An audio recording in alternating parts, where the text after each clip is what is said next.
My reading of the situation is that government seems convinced that they can use some tactics to achieve what they want. Mm-hmm.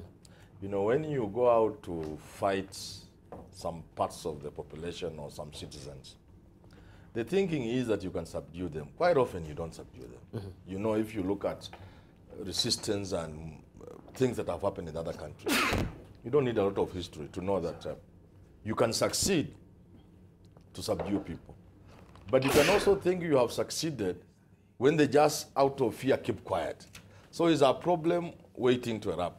So when you scare people the way the government seems to think they can do today, people can keep quiet because they don't want to go through what Miguna has gone through.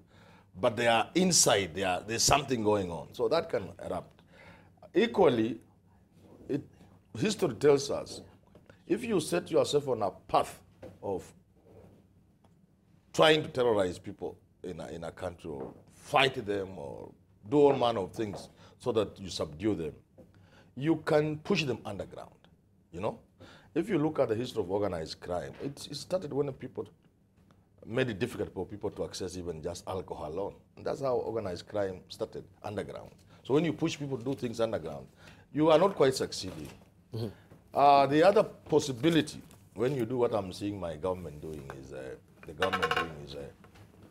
you can actually force people into physical confrontation. They can call you a bluff. All these options, none of them is attractive for the country. The best option for me is for government to pursue policies that allow each one of us to live in this country peacefully. There is enough economic space for all of us in this country. There is enough physical space for all of us in this country. There is enough cultural space for us to be Luos, to be Kikuyu, to be Luya, to be Kalenjin, to be anything. There's enough space for us in this country. There is enough political space for us in this country. That, to me, will be the best path for the government.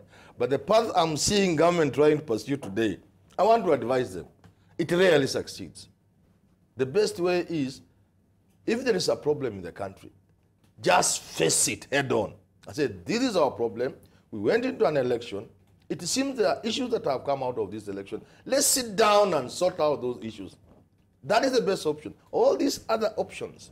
And that's why I've been asking myself, isn't it time the president looked for certain seasoned, experienced, career officers who have worked in the security sector and put them closer to him in his administration?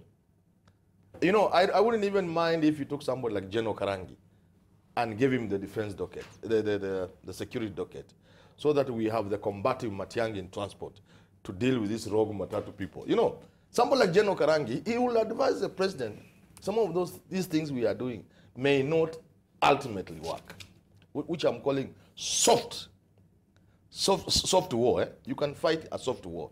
But this hard-on tackling, the country is at a time we should avoid.